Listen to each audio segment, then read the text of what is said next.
Saudara terkasih dalam Tuhan, kisah Yunus di perut ikan, kalau kita yang dari anak sekolah minggu, dari kecil udah percaya Yesus, di sekolah minggu ada lagunya, Yunus di perut ikan, gitu kan ya. Nah, kisah ini terkenal, kita tahu. Dan saya melihat sebuah sisi yang lain, yang dimana di dalam kisah Yunus pasal 1 ini, ada 3 keajaiban, ya, yang ketika Yunus setuju untuk menjalankan dan menerima misi Tuhan, saya melihat betapa dahsyatnya kuasa Tuhan bekerja di dalam kehidupan Yunus. Nah, mari kita lihat bagaimana 3 keajaiban saat Yunus menerima misi Tuhan. Saudara, di dalam Yunus pasal 1 ayat 16 dikatakan, para pelaut terpesona oleh kekuatan besar Tuhan, dan mereka mempersembahkan korban, ya. Dikatakan di sini, dan bersumpah untuk melayani Dia. Saya ambil dari terjemahan NLT. Saudara, terpesona. Orang yang belum percaya, dari belum mengenal Tuhan, waktu gelombang badai laut yang begitu besar, krisis yang melanda mereka, goncangan pergumulan hidup antara hidup dan mati, mereka yang berseru kepada Allah mereka masing-masing, akhirnya mereka terpesona oleh kekuatan besar Tuhan.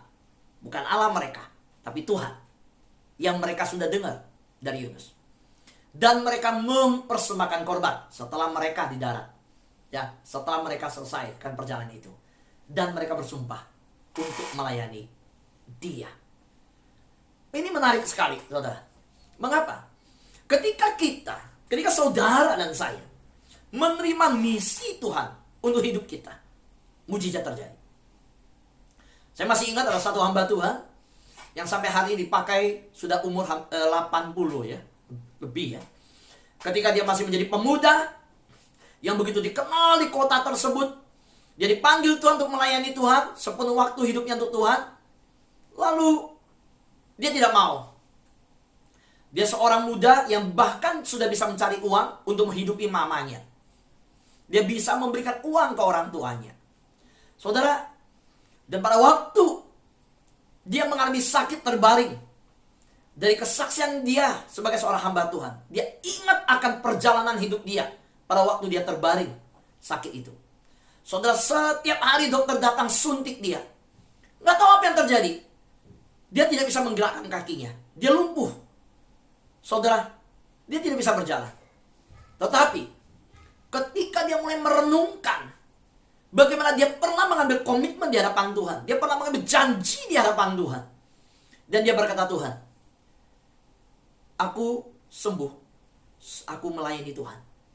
Aku tahu aku mengingkari janji Tuhan, dan aku mau menggenapi panggilan Tuhan yang Tuhan berikan kepadaku. So, mengejutkan. Beberapa saat kemudian dia sembuh.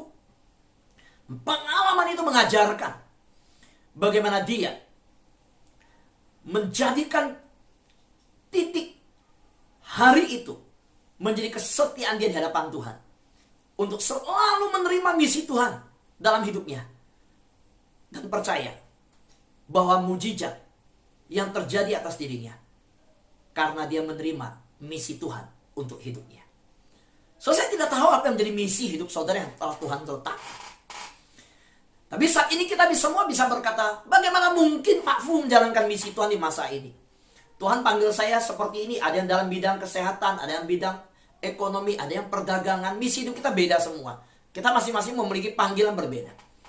Tetapi kalau kita menjadikan keadaan sekarang, pandemi sekarang, kesulitan sekarang, bahwa ini menjadi pergumulan yang tidak mungkin kita menabur dengan sukacita, kita melayani dengan sukacita, saya mau berkata, lihatlah kehidupan Yunus.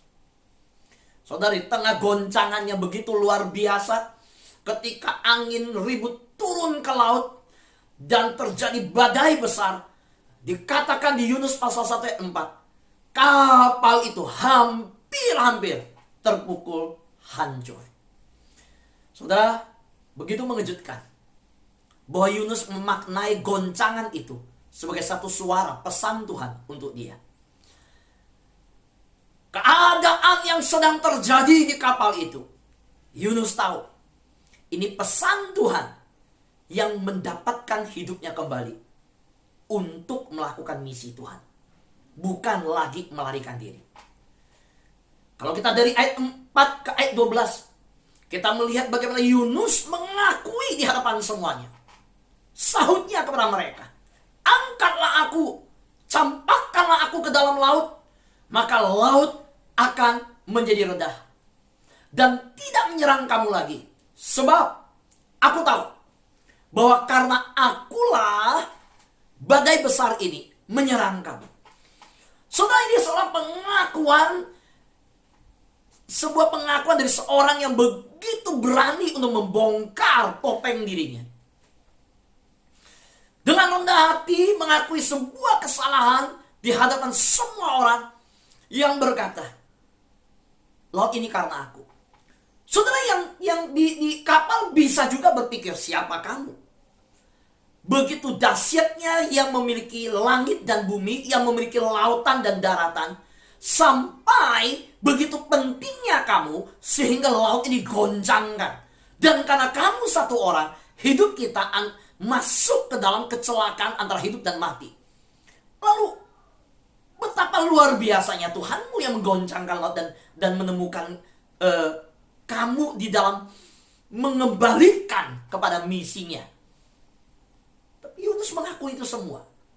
Pengakuan itu hal yang baik tentunya. Hal yang sangat baik. Saudara yang terkasih dalam Tuhan, kita tahu bahwa di dalam pengakuan ini Yunus membuat sesuatu yang luar biasa. Saudara, kenapa? Karena bagi saya pengakuan ini punya arti. Waktu dia berkata, karena akulah badai ini menyerang kamu. Saya melihat beberapa terjemahan dari dari 6 terjemahan, ada 4 terjemahan yang memiliki makna yang lebih memperkuat arti karena akulah badai besar ini. Yang 2 terjemahan lain lagi mirip sama dengan karena akulah badai besar ini. Nah, saya ingin ajak kita melihat apa maksud ketika Yunus mengatakan karena akulah badai ini menyerang kamu. Pertama, Yunus menyatakan aku tahu badai besar ini terjadi karena aku. Kedua, Yunus mengakui aku tahu bahwa aku telah bersalah. Nah, ini yang saya katakan, dia mengakui. Itulah sebabnya badai ini terjadi. Itu. Yang ketiga, Yunus mengakui bahwa dia tahu bahwa dialah yang telah menyebabkan badai yang dahsyat itu. Iya, Tuhan yang menurunkan. Tetapi Tuhan menurunkan karena sesuatu yang terjadi pada dirinya, yang melarikan diri dari panggilan Tuhan, yang tidak mau menerima misi Tuhan di dalam hidupnya. Yang keempat, pengakuan ini yang mengatakan, aku tahu bahwa akulah yang menyebabkan badai yang dahsyat ini menimpa kalian. Saudara yang terkasih dalam Tuhan, ketika Yunus akhirnya mentaati Tuhan, saudara, saya melihat di dalam kapal tersebut, di dalam keadaan momen itu, dalam saat itu, ada 3 mujizat terjadi. Saudara, mujizat yang sama yang kita akan lihat ini akan terjadi saat saudara menerima misi Tuhan untuk hidup saudara. Yang percaya katakan amin. Amin. Saudara yang terkasih dalam Tuhan, kita lihat yang pertama, hidup menjadi tenang. Saudara, Tuhan memiliki tujuan untuk badai yang saudara hadapi dalam hidup ini. Tuhan punya tujuan untuk saudara melalui badai tersebut. Percaya, tujuan Tuhan selalu lebih besar dari masalah saudara. Jadi ketika saudara menerima misi Tuhan, Tuhan akan menenangkan badai yang dikirim untuk mendapatkan perhatian saudara. Kalau kita lihat tujuan yang dimiliki Tuhan, yang diberikan Tuhan, ketika badai itu sengaja diturunkan Tuhan. Saudara, tujuan Tuhan, kita akhirnya tahu, adalah supaya Yunus melalui hidupnya melayani Tuhan, menerima misi Tuhan utus dia ke Niniwe. Jadi bagi saya, bahwa tujuan Tuhan lebih besar dari persoalan Yunus. Persoalan Yunus tidak mau ke Niniwe karena dia merasa itu musuh daripada bangsanya, atau karena dia tidak bisa melepaskan pengampunan untuk musuh, atau karena dia ingin melihat Niniwe dihukum. Tetapi sebelum dia mengalami persoalan atas pergumulan batinnya, di atas kapal itu ada persoalan yang juga besar. Karena antara hidup dan mati, ketika badai turun, kapal hampir hancur dan digoncangkan sedemikian. Tapi lihat, masalah yang hampir merenggut nyawa, masalah itu tidak besar. Tuhan sanggup meredahkan badai itu. Karena tujuan Tuhan selalu lebih besar dari masalah Yunus, dari masalah mereka semua di kapal. Saya tidak tahu masalah dan pergumulan kita apa, teman-teman yang devotion morning devotion ini. Tapi percayalah bahwa ketika Tuhan yang sanggup meredahkan badai yang begitu besar di lautan, di mana Yunus dan yang lainnya terombang-ambing, maka Yunus yang menerima misi dari Tuhan, yang berkata, akulah yang bersalah, akulah yang menyebabkan ini. Saudara, ketika dia menerima misi Tuhan atas hidupnya, kita melihat Tuhan meredahkan seluruh badai yang ada. Bahkan Yunus yang dilempar ke dalam laut pun Tuhan sediakan ikan besar untuk menjaga hidupnya yang membutuhkan oksigen. Paru-parunya yang gak boleh kemasukan air, Tuhan jaga. Di saat dia menerima akan misi dari Tuhan, Tuhan kerjakan itu. Yang kedua, orang-orang yang tidak percaya menjadi percaya. Bagi saya ini mujizat. Mujizat yang pertama yang terjadi atas kapal ketika Yunus menerima panggil misi Tuhan dalam hidupnya, menjadi tenang. Semua yang begitu bergelora, begitu bergejolak menjadi tenang. Yang kedua, orang-orang yang tidak percaya menjadi percaya. Dan itu terbukti di kapal itu. Mereka yang awalnya berseru kepada Allah mereka, akhirnya di ayat 16, mereka dikatakan menjadi sangat takut kepada Tuhan, lalu mempersembahkan korban sembelihan bagi Tuhan, serta mengiklarkan nazar. Nah, saya cari tahu yang menjadi persembahan yang mereka berikan ini, ya, ketika saya konteksnya ini setelah mereka selamat, ketika mereka sudah ke darat, mereka melakukan hal ini. Nah, ini sebuah pertobatan yang terjadi ketika Yunus mau menerima misi dari Tuhan. Soalnya saya percaya kalau Yunus di kapal itu tetap menyembunyikan, bahkan dia tidak mau terima misi Tuhan, lebih baik saya mati, saya tidak terima, maka semua orang yang tidak percaya Tuhan di kapal itu semua binasa. Karena satu orang yang menolak misi Tuhan. Hati-hati, saudara. Seringkali penolakan kita akan misi Tuhan dalam hidup kita, tanpa kita sadar, berdampak atas bisnis kita, berdampak pada orang tua kita, berdampak pada keluarga kita, berdampak pada banyak hal. Saudara, mari kita pikirkan bahtera keluarga, bahtera hidup, bahtera perusahaan yang kita ada di dalamnya. Karena kita perusahaan itu maju, atau karena kita perusahaan itu jatuh. Paulus waktu di kapal dibawa ke Roma, waktu goncangan besar terjadi, Paulus berkata, kita semua pasti selamat, karena saya tetap harus ke Roma. Tuhan sudah bilang. Nah, itu karena Paulus semua selamat. Tapi Yunus hampir semua tidak selamat karena dirinya. Nah, karena kita orang selamat, orang keselamatan karya Roh Kudus, saudara. Karena kita orang kita bawa mengenal Tuhan, atau karena kita orang jadi tidak mengenal Tuhan. Saudara, kita melihat, saya menggali arti persembahan karena ini menarik. Saya lihat apakah mereka di kapal, apakah mereka di laut, setelah tenang langsung persembahkan. Nggak mungkin, karena mereka sudah melempar semua barang. Tetapi ketika mereka kembali ke darat, tetap mereka jalani ini. Berarti mereka menjadi orang-orang yang percaya kepada Tuhan yang dimiliki Yunus. Nah, arti mempersembahkan korban sembelihan ini, pertama, bernasar kepada Tuhan, ya, membuat janji istimewa, ya, yang ketiga berjanji akan melayani Tuhan. Jadi selalu lihat, Orang-orang ini berjanji melayani Tuhan, akan melayani Tuhan. Dan ketika di ayat itu dikatakan mereka mempersembahkan korban sembelihan bagi Tuhan, itu juga punya makna. Mereka bersumpah kepada Tuhan. So lihat orang-orang tidak percaya ini mengambil sebuah tekad yang begitu luar biasa. Jadi ketika orang-orang percaya kembali ke jalan yang benar, ketika anak-anak Tuhan menerima misi dari Tuhan dalam hidup mereka, saudara, orang-orang yang tidak percaya menjadi percaya. Saudara, ada banyak pribadi-pribadi yang akhirnya mengenal akan karya salib Kristus melalui orang-orang percaya yang berani memikul salib, bukan menyangkal salib.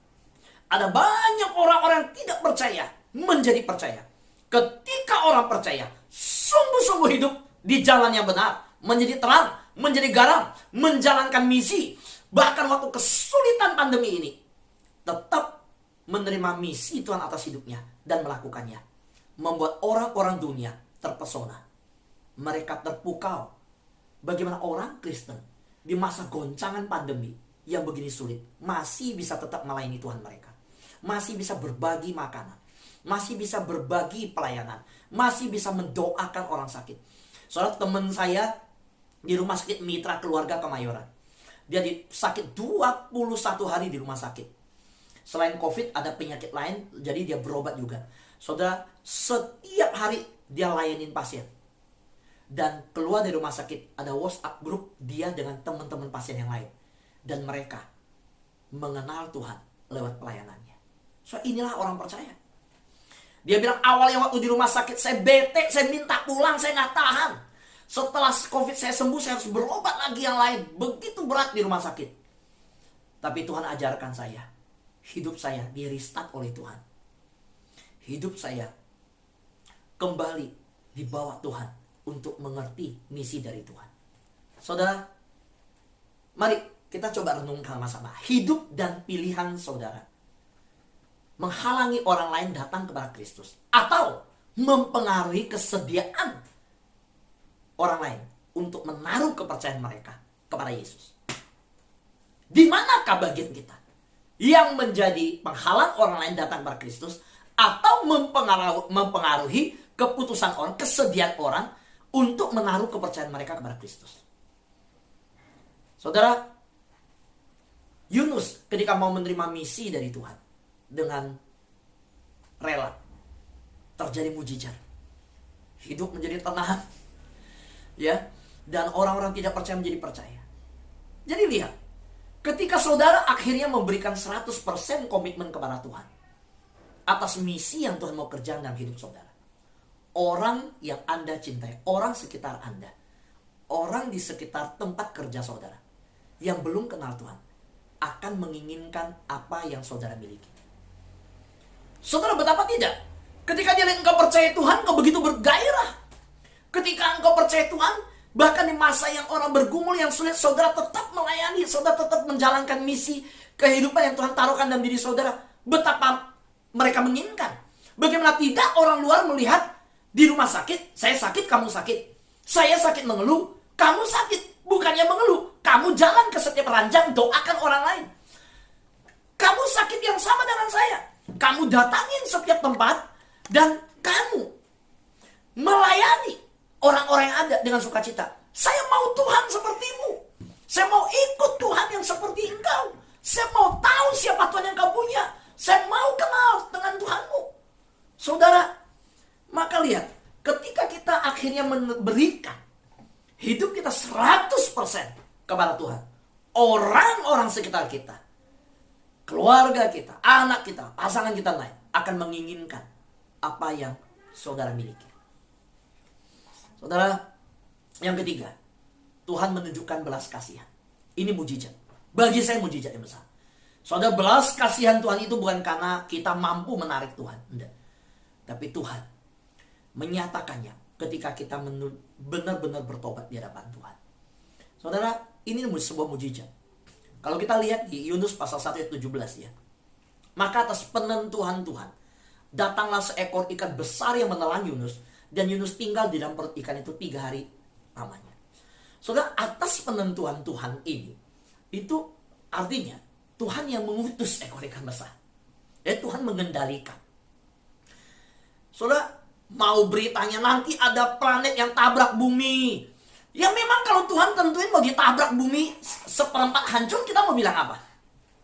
Pasti Tuhan punya rencana. Kalau bilang pandemi ini ada varian baru, kalau Tuhan izinkan varian baru, kita mau bicara apa? Nah, orang percaya melihat segala kesulitan yang tidak memiliki jawaban, yang seperti para ilmuwan telah turun tangan, telah periksa obat, belum ada obat segala macam. Maka kita bukan terus di jalan buntu. Kita tahu ada satu jawaban, datang sama Tuhan.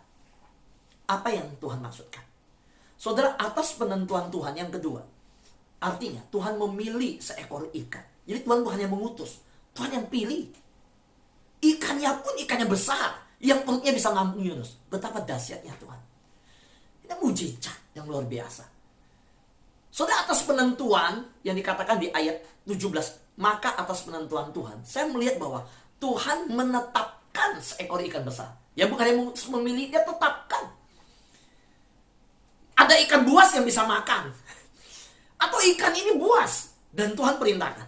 Tuhan tetapkan. Kamu gak boleh makan. Cuma boleh nelen. Gak boleh nguyah.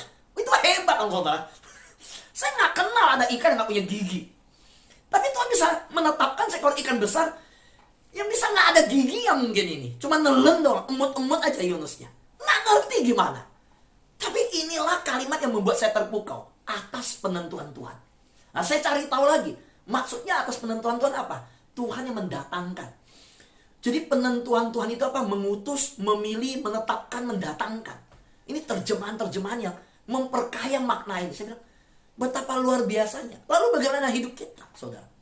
Saya percaya bahwa ketika kita mau bertobat sungguh-sungguh, dengan apa yang Tuhan lakukan, atas penentuan Tuhan badai terjadi. Yunus dilempar ke laut. Dan atas penentuan Tuhan, ikan dipilih, ikan diutus, ikan itu ditetapkan. Diatur oleh Tuhan sedemikian. Maka, kalau kita sungguh-sungguh bertobat nih, ya, saya percaya Tuhan akan pakai kita.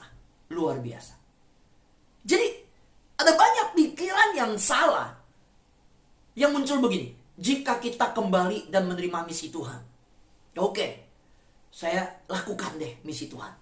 Sekian lama dulu dari pemuda, sekarang saya mau kembali ke Tuhan. Jalankan sungguh-sungguh. Saudara bisa di bidang kesehatan, di bidang edukasi, di bidang sebagai pengusaha, apapun juga. Waduh, Tuhan akan hukum saya nih. Saya udah lama dulu, gak jangan sekarang bang. Enggak. Yang saya lihat dalam kehidupan Yunus, Tuhan ya, yang dipikirkan dalam kesalahan-kesalahan berpikir bahwa Tuhan akan menghukum kita untuk semua waktu yang telah disia-siakan. Saya mau berkata, itu tidak benar. Enggak. Sekali lagi saya baca, ada pikiran yang salah bahwa jika kita kembali dan menerima misi Tuhan dalam hidup kita, Tuhan akan menghukum kita untuk semua waktu yang telah disia-siakan. Anak yang kembali kepada Bapak yang menanti dari jauh, ketika anak itu kembali, Bapak itu peluk kok. Bapak itu berlari ke dia. Bapak berkata, pasangkan cincin, kasihkan jubah, potong binatang. Kita rayakan anak saya udah kembali. So itu yang terjadi. Nah maka hari ini adalah hari untuk kembali kepada Tuhan. Saya tidak tahu panggilan Tuhan. Coba ingat ketika pernah KKR dulu, pernah retreat, engkau nangis, engkau hancur hati. Waktu pernah di gereja, engkau ambil sebuah keputusan. Hari ini hidupmu sudah maksimal belum dalam keputusan yang engkau dapatkan dari Tuhan itu. Saudara, sekali lagi, Tuhan ingin saudara memenuhi misi Tuhan. Tuhan akan menyambut saudara kembali dengan tangan terbuka.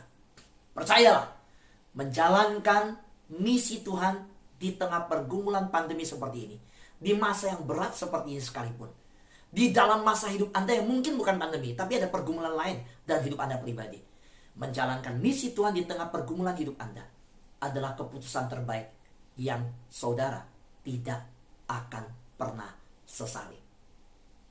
Amin. Tuhan berkati kita semua.